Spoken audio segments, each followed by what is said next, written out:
Welcome back to another Askari Cast. My name is Rod Van Blake, author of the Ancient Illumination series, as well as Young Chronicles. I am joined once again by Jocelyn Short. Hello. She is an artist and graphic illustrator, creator of a series called Bearers. She also has a lot of awesome cover work and concept art that she is doing. There will be links in the description to her website if you're interested in her creative endeavors. We are also joined by Jordan Jackson. Hey, everybody. He is another graphic artist, illustrator. He is the creator, writer, and illustrator of the Eve of Insurrection comic series, Eve of Reclamation, the STEM series, Grown in the Garden, and he is also the illustrator for the Ancient Illumination graphic novels, as well as the comic books for Young Chronicles. Again, there will be a link in the description of this episode when we upload to Spotify to his personal website, as well as my website, if you are at all curious about our creative endeavors. Spoiler alert, if you have not watched the first two episodes of Lanterns, um, Just two. in brightest day and blackest night, no evil shall escape my sight. Let those who worship evil's might beware my power. Green Lantern's light. Head ass. Bars. Bars. Bars. Green bars. Green Green Lantern bars. bars. Yeah. I got the ring on today too. uh I'm loving this so far. I don't know how you guys are feeling. Mainly because it's staying true to what they said they were going to give us. Similar to, not the same, but similar in my head to Spider Noir, where it's kind of a mashup of multiple genres with a comic book sheen over it. This is like true crime plus space cops plus Lethal Weapon, because we got the old head Green Lantern, we got the younger Green Lantern. He's supposed to be training. Hal Jordan is like an old, disgruntled Lantern, and he is supposed to be training young John Stewart to becoming the next Lantern, which I think plays a lot into a lot of the things going on in this show. It is very grounded looking. It's coded to be grounded and to be treated as just a true crime series. But I think the true crime here in this series has multiple levels, because it does come into play of who has jurisdiction, because they end up going to a small town in Nebraska and the cops are like, what you doing here? This ain't got nothing to do with space. It's got to be extraterrestrials. And then Hal's like, that's because it's aliens. And she's like, ain't no damn aliens, man. Get out of here. So we start off with the young John and his brothers watching some like press release of, looks like a 60 Minutes interview with Hal Jordan as the Green Lantern. And we see them, they're afraid that, they ain't supposed to be watching TV past a certain time. Pops is a Marine. He, of course, shows up as they're supposed to be keeping watch, and he walks right through the door. The damn TV's still on. They messing up the whole time. And then he invites him outside, like, you know what this means. We got to go outside. He lines him up with a handgun and shoots an awful apple off of a young John Stewart's head. There have been lots of conversations online about this, whether it's abuse, Is abused. whether it's him training him to be fearless. And really, I don't think it's necessarily fearlessness that we're seeing here. I think it's complete and unadulterated trust, because your life is in danger in that man's hand with a gun. And yeah, it's for someone that young, it's abusive. But yeah, that was a strong way to open episode for sure. What did you say? It was a strong way to open that episode. Yeah. So we have that scenario to frame it, and then they kind of flash forward. We see John Stewart training in the gym, getting his box on, and then he changes into regular clothes, comes out in the street, and Hal pulls around the corner late, and he wants a reaction. He wants a reaction out of John. John's not giving it to him. He's like, "You got something to say? I'm late." Like, he tells him I'm late, and he's like, "I'm not going to give you what you want. You want me to be pissed." He's not going to go for it. He's just like, "Whatever, sir." He's like, "How many times you say sir, it feels like he's saying F you." I don't know, sir. And you see the ring. They're supposed to be going to some taco spot that it's quite obvious from the banter back and forth that I think Hal's been, at least in Jon Stewart's mind, BSing. Like, you ain't been training me. What does any of this stuff got to do? And then my boy just sets the ring on the dashboard and then jumps out the car and lets the car roll off the cliff with Jon Stewart sitting there looking goofy. He grabs the ring last minute. They cut away. And then obviously the car crashes. How does Hal get to the taco joint? He Like, walked 3. He Because said 3 miles. At this point. The ring's with Jon. Oh yeah, so how did he get there so fast? Yeah, that's what I was like. Well, unless they were like real close to the spot, he dive rolls out the car, walks up the road. I guess because Jon had to climb up the side of the cliff to get back even to the road was the head start he has. But they're at this little taco spot that Hal knows. And he's famous. You know, everybody knows him. Even without the suit, they come up to ask for autographs and pictures. He's taking selfies. And he's curious as to what Jon created. He's like, "Oh, did you use a ring?" He's like, "Yeah." "What'd you make?" And Hal almost seems like disappointed. He's like, "Bubble wrap." And the look on Hal's face when he says bubble wrap, like, that's what you came up with, bro. Of all the things you could have done, you know this ring can do anything, right? You come up with bubble wrap. I think it's meant to kind of show the disparity between their thought processes. Jon's much more analytic and conventional with his thinking of what his contracts are going to be. And we're shown that even more in episode 2 of how his idea of what to construct comes into play. We see that Hal doesn't wear the suit. Even somebody asked him about wearing the suit, and he makes up some BS about wearing a tie. Like, as a man, you grow up, you wear a tie so that people can respect you and to show yourself to be a certain way. And after a while, you realize it's a pain in the ass to put the tie on. So he wants it to be casual Fridays every day, I guess. But I think it's actually showing how disillusioned Hal Jordan has become with the Guardians and the Green Lantern Corps in general. Because as we know, well, those that are in the know about Green Lantern knows he ends up being one taking down Sinestro. Sinestro almost single-handedly takes down the Guardians, and Hal's the one that stops him. So I guess, he's been doing this for 40 years now, and he's tired of it. And I think he's a little bit jealous of Jon, to be honest. Mainly because of how the power was supposed to be passed. Like, he got chosen by Ivan Sur and the Ring to become the Green Lantern. Because they even discussed this later on. Mm-hmm. He's got some tip about some small town in Nebraska. And since Jon can't fly, he has to take a flight. My boy just... and he sticks him with the bill. That's the funny part, too. Hal gets up, says, "I got to go." Basically, you got to find your way out there. He just puts the ring on, up and away. And he's stuck with the tab for the tacos. I ain't seen Jon eat damn taco. He ain't eat taco. He ain't put the money on the table. And he flies off. Did you have anything to say, Jocelyn? Oh, go ahead. No, good. Y'all keep going. I thought you had said something. He flies off, makes Jon take a flight. They're in a small town. There's a shootout at a high school football game. And this is where kind of the true crime stuff comes in. Hal's sitting up in the stands. Jon gets through the barricade first because he has to prove he's a lantern. Like, and the cop that's at the perimeter is like, "I thought there was only one of you." He's like, "Well, I'm the trainee," and then calls the sheriff. The sheriff is an interesting character to me. Very interesting character to me, mainly because of the clues they drop about her throughout this first episode. She's from Gotham. They talk about. Her last name is Kane, which has ties to Batwoman, the Kane family back in Gotham. And when she's on the phone in the sheriff's office later in the episode, she says, "Tell Barbara I say hey." So, I missed that. Barbara is AKA Batgirl. So, was she talking to Mr. Gordon on the phone? If she's from Gotham, she's getting little law enforcement tips from the home team. Do you guys think Robert Pattinson's Batman is going to make an appearance?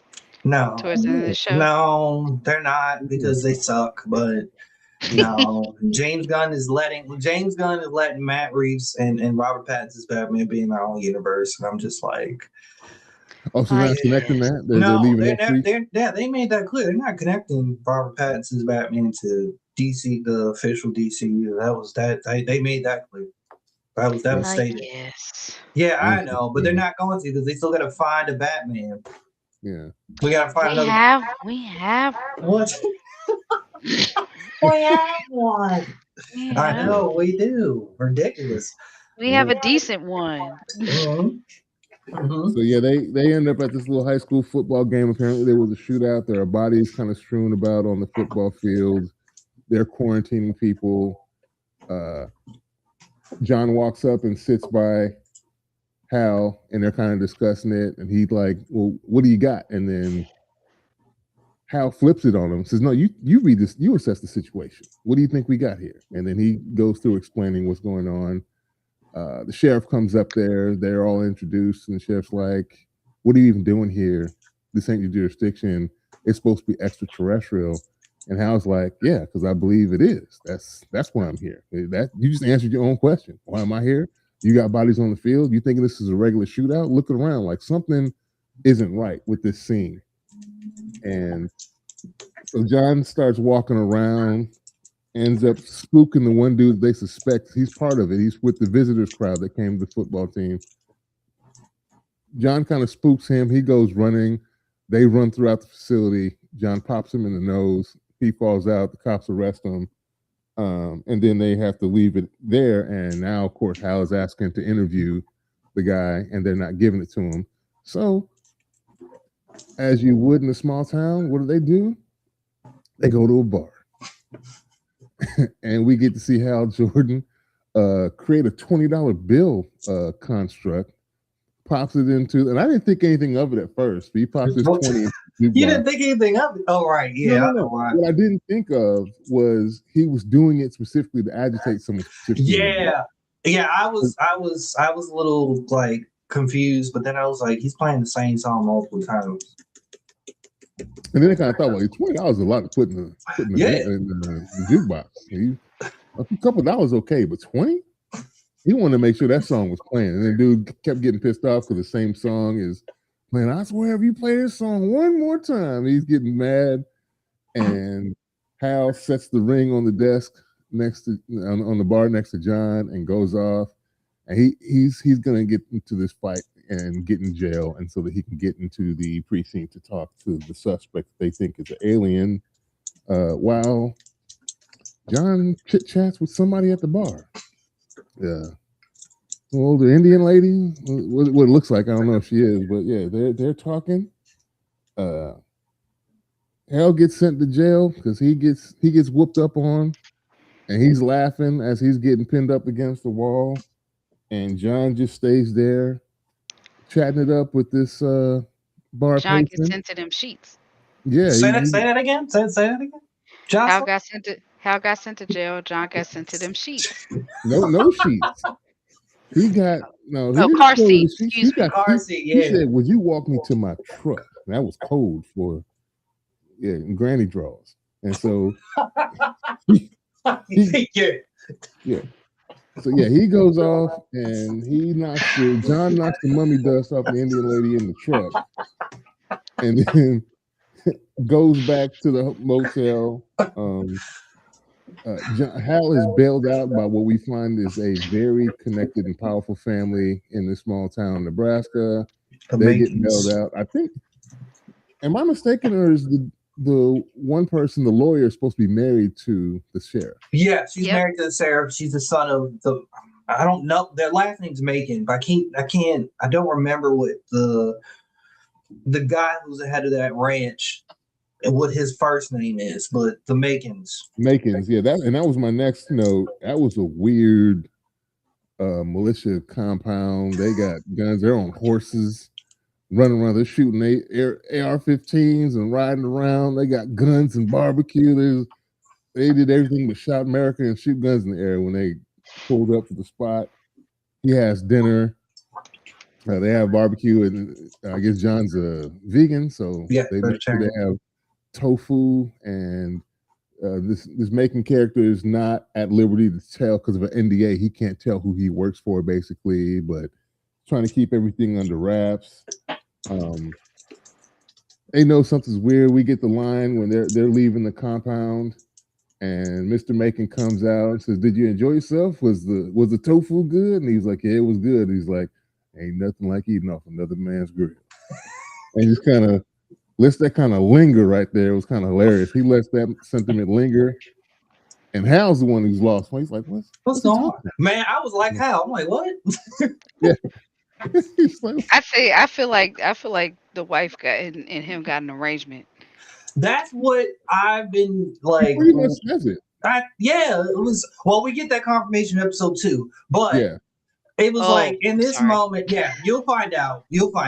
But it's like, and that line snuck went over my head, and I felt like Hal in that moment because I'm like, wait, what is he talking about? And then when John kind of follows up with that and was like, yeah, he knows. I was like, Well, he says he's confused. At first, he makes it seem like he don't know. He's like, I might have slept with his wife. And I was like, you might have? You might have.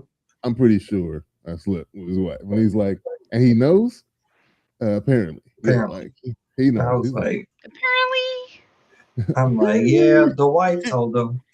The wife told him. Like, man, first day on the job, and Hal's like, boy, you are gangbusters there. You're doing a bang up job over here, literally. Literally. You out here on business and you out here doing other stuff. So then they go the next day to the precinct, and sheriff capitulates and lets Hal in there to interrogate him while John and the sheriff are in like the interview room where they can see through the one-way glass where they can see and you can't see who's in there looking at you. He's in there just trying to get him to admit that he's an alien. And at first he's like, I don't know what you're talking about. I'm from Brazil. He's like, he's going through all these questions. The funniest thing here, he's like, what are your feelings about Barack Obama? And this guy's like, I don't know. He was 44th president. There was some controversy about a tan suit. He's like, that's it? He's like, no, I know this guy's an alien. He's like, that's it. He's like, you're a middle-aged white man from a small town in Nebraska, and that is your only opinion about Barack Hussein Obama. When he said Hussein Obama, I was like, yo, I'm dead right now. Like this. He said, no, man, what's your take? What's your take? Oh, how do you feel about this black president? That's what we want to know. That Nebraskan wasn't being he was that alien was not doing a good job of selling us that he was a white Nebraskan. This was like my favorite part of this episode because when he turns. Oh yeah. Like, let's just say you're right. Hypothetically speaking, he gets serious. Real serious. Start looking down a little bit. I'm like, okay, buddy. I was like, he turned it on, and then you can see the sheriff and the thing like, oh shit, like what's happening? Like, oh my goodness, it's really happening. And he finally gets it out of him. John Hall slings him around. We also learned that there are 14 alien species that are capable of evading detection. They can be, I can't believe it's not butter, and you ain't gonna believe. Like they can fool all the scanners and technology you think you have that's going to detect whether you're in the presence of an alien or not. So that's kind of important, especially in the second episode. That's an important detail to note. Homie pulls a suicide bombing after he's thrown, and Hal uses the ring. Now this was a clue too. The alien asked him, it's been 48 hours. When was the last time you charged the ring? Oh, he did say that. They dropped that little nugget about the charge, which comes up in the next episode. Oh boy blows himself up. Hal uses the ring to try and contain most of the explosion, but it's still powerful enough for it. They said it blew up half the precinct. That was a wild explosion. I was very surprised. I was like, that's a strong blast for for Hal needing to build a force field around him and then put his body over it to actually like, I guess, further retain, which I thought was a strange strategy to do. I was like, that's crazy. You gotta jump on it like it's the bomb. Like, Yeah. we see that in certain military movies where somebody will actually Jump on a grenade and things like yeah, that. yeah, that's what I was thinking of when he did. I was like, dang, that's crazy. So, and they're thinking everything is kind of wrapped up, but they stay around. It's like, okay, he's, because the sheriff even kind of asked Hal, like, well, okay, we found your alien. He blew himself up. That should be. And John's like, something still ain't right. I mean, Hal, excuse me, I keep saying John. Hal's like, something ain't right. There's still some more sleuthing to be done around here. We got to figure out what's going on. And they leave that sentiment there. They obviously both leave town at the time. Hal goes off somewhere. John leaves because when we flash forward 10 years from 2016 to 2026, and John is coming back to that town. We see him roll through where the compound was. It looks like that thing's been dusted. The whole compound is gone. There's like a rail and ashes by the compound. He goes back to the football stadium, meets up with the sheriff. They walk up into the stands again, and who's sitting in the stands is Hal Jordan. Except he looked mighty dead. He's frozen. There's snow covering his body. He like had a bullet hole in his head. And he wipes away the snow from his hand. There's no ring. So now we're like, okay, who killed Hal? And where is this damn ring? So like, okay, that's what we're gonna get into in the next episode. Of course, they go to another flashback as soon as we go ahead, Jocelyn. I was gonna say, if you're getting ready to talk about episode 2, so my wires got crossed. I thought we were just talking about the first episode. So I'm going to take a step back so I don't get spoilers. Oh, you didn't watch Yeah. it? No, I'm sorry. That's okay. No, we watched it. I just didn't think we were going to talk about all that. We can start with one. It's fine. You want to leave it at one? I mean, if you We guys can- have seen episode 2, I go ahead and No. talk about it. No, I'm not. We're not leaving you off this. No, let's just discuss one then. Yeah, one was already a great episode. We still got a lot of stuff we need to unpack. So I think overall, like with this first episode in the series, like Rod, similar to you, I love this. Like I was like, as I was watching it, like it's starting off, I'm like, all right, this is pretty much True Detective meets a superhero show. This is great. I was actually really impressed with so at first when I watched the the promotional material for the film, for the TV series, and like them showing like Hal flying and like there's no green energy, I forgave it because it was like, this is stupid to like be upset that like he doesn't glow, like there's no aura or energy around him as he flies. Like I think it was just like people wanting to complain because it's like it's not what I wanted. I think we might get it though. I think we're just gonna because get we it, don't. definitely. Yeah, I was gonna say just because we don't have it now doesn't mean we won't get it. All right. There's been lots of complaints about the pace of the show. I like the pace of the show. It's a mystery. I don't understand. It's what do you want? Not even good. That's stuff like that. I would disengage now, and they want it not slow. They want to see all the constructs and all the space fighting now, and it's like, no, we're starting this with true crime in a small town, Nebraska, that opens up into a much bigger thing, which it does. I feel like if they're starting it off this way, it's gonna get real fantastical, like in a big way, probably later on. So they're starting it this way, so it's as grounded as it possibly can be, so that people stay bought in. Agreed. And it was cool. Like it was funny. Like if we complain about like the energy on the suit or the green energy that doesn't appear, it's actually really nice that I caught the detail. But as Hal flies away to go to was it Rushville? Yeah, was it Rushville, Nebraska? You see the sonic boom around him has a green energy, and I was like, that's cool. Like you see a little green tint, and like little details like that were cool. It was really cool to see the relationship and chemistry between Hal Jordan and Jon Stewart. Like I think this makes a really good buddy cop show. Like they're both foils to each other.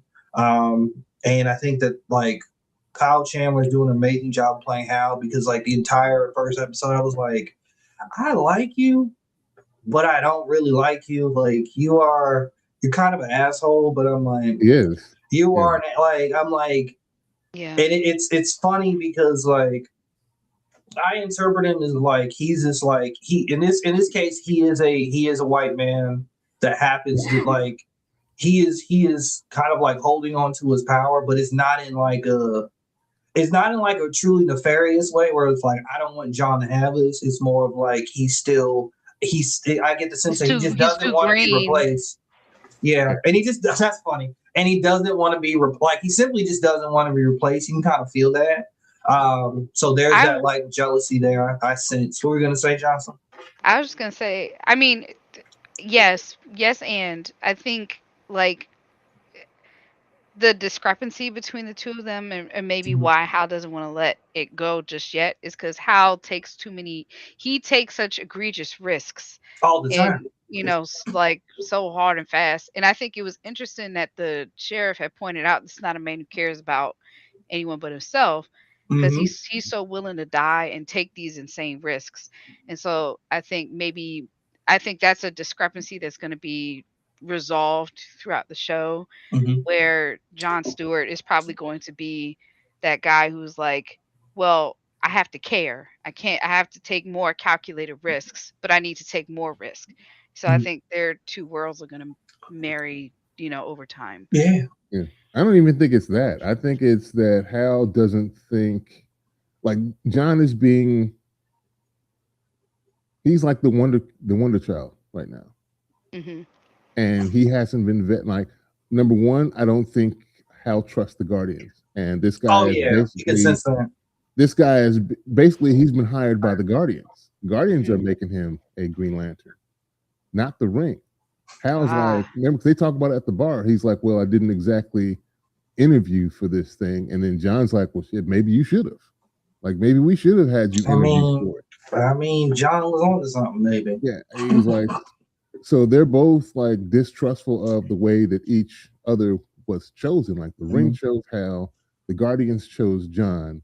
And I think because there's a kind of a conflict or maybe a plot hole in this whole thing, because we know from watching Superman that Guy Gardner has a ring currently. There's only supposed to be one ring for the sector.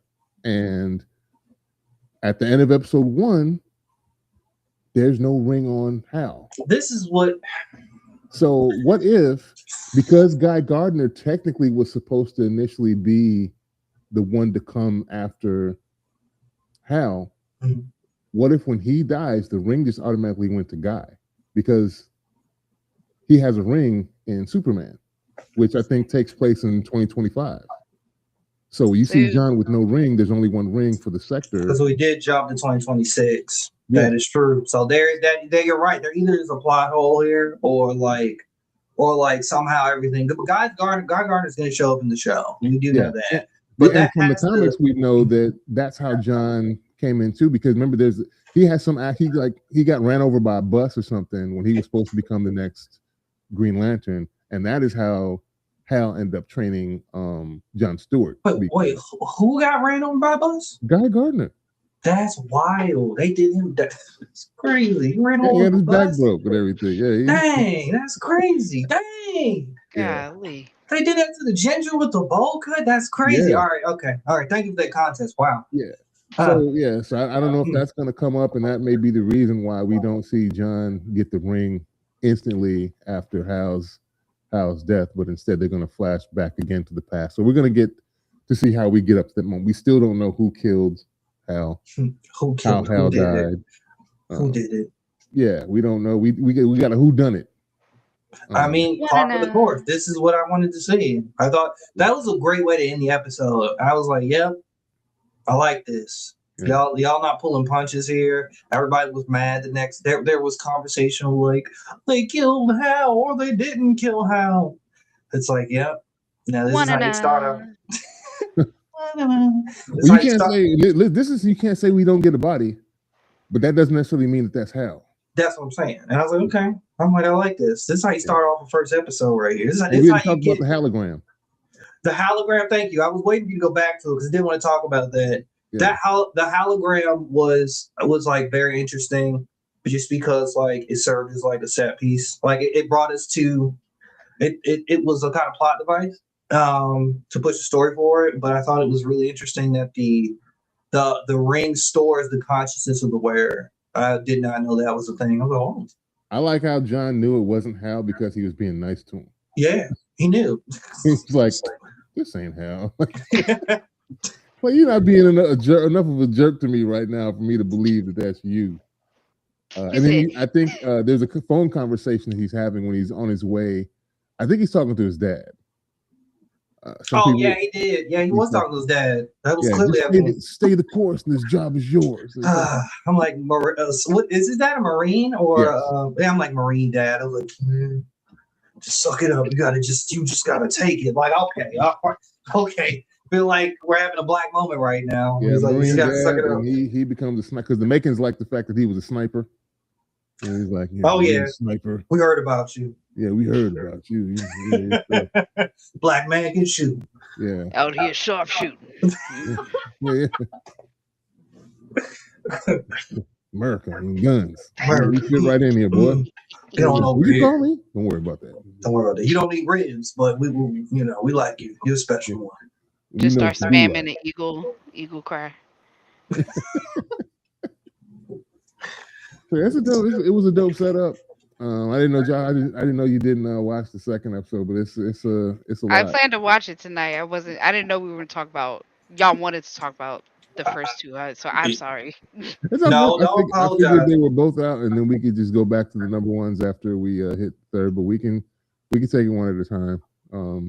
I mean, we don't have to. We can go. We can talk about 2, 3, or 3 and 4, or all three. Yeah. Whatever y'all want. Let's do episodes 2 and 3 the next one, so we'll be caught up. So we can and after that we can just take it one at a time.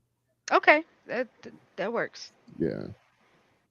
So it's going to be interesting to see when they let loose with this.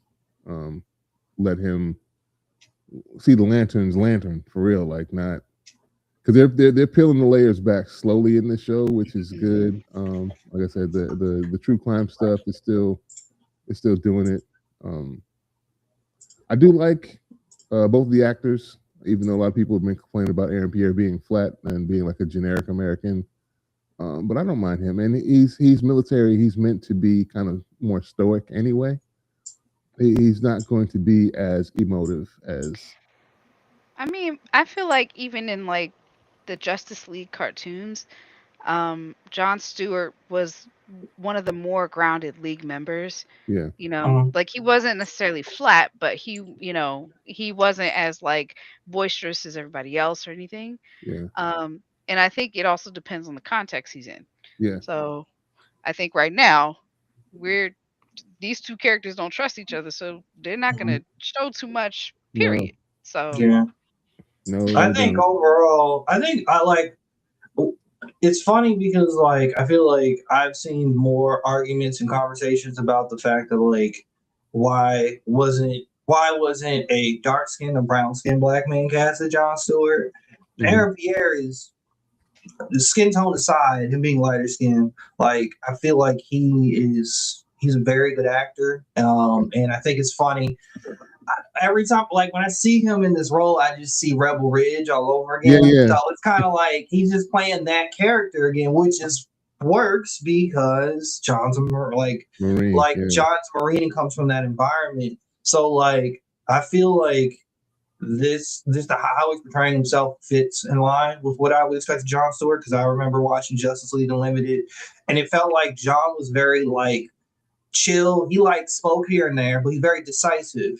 Yeah. Mm-hmm. Like I don't. That's why I'm trying to figure out like what did y'all want him to do differently acting wise? Like I mean, this feels comic book accurate acting wise, portrayal writing wise. So I'm like, I think he's doing a good job.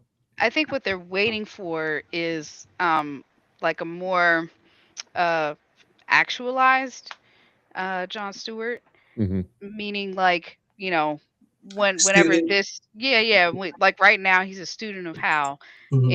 and I think what people want him to be is more embodied in his Green Lantern, you know. But he has to grow into that. People No, don't I understand. agree. No, I I know you agree. agree. We're all creative. We're all storytellers here, so we understand that. But it's It's like the people same. don't get it.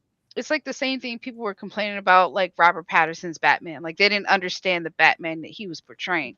Mm. Like that Batman was not a fully that's not the playboy That's the young billion. punk Batman. Yeah, Yeah, that's the got punk Batman Batman. who it was not a person yet. He was only Batman.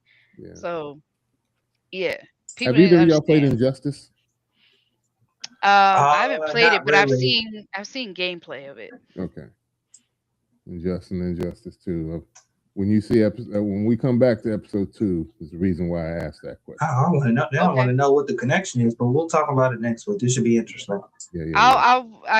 Well, based on that, I'll watch some clips of Jon Stewart in the Injustice games. No, not just him though. There's another character I think they're bringing from that game and the comics. That game. Okay. Yeah. All right. And they're hiding it in plain sight, and they're hiding it very well, I think. I've seen other theories about it, but yeah, it was dope. I'll be watching that episode tonight. So yeah. Well, I appreciate y'all for taking the time out of your day to discuss these things. We didn't have any lurkers this time on the live, but for anybody listening, there will be the descriptions, and the link in the description will have links to our personal website. If you are interested in my books, my comics, my graphic novel, Jordan's comics, artwork, Jocelyn's artwork, her Bearer series, all those things will be made available if you click the links in the description when we upload to Spotify.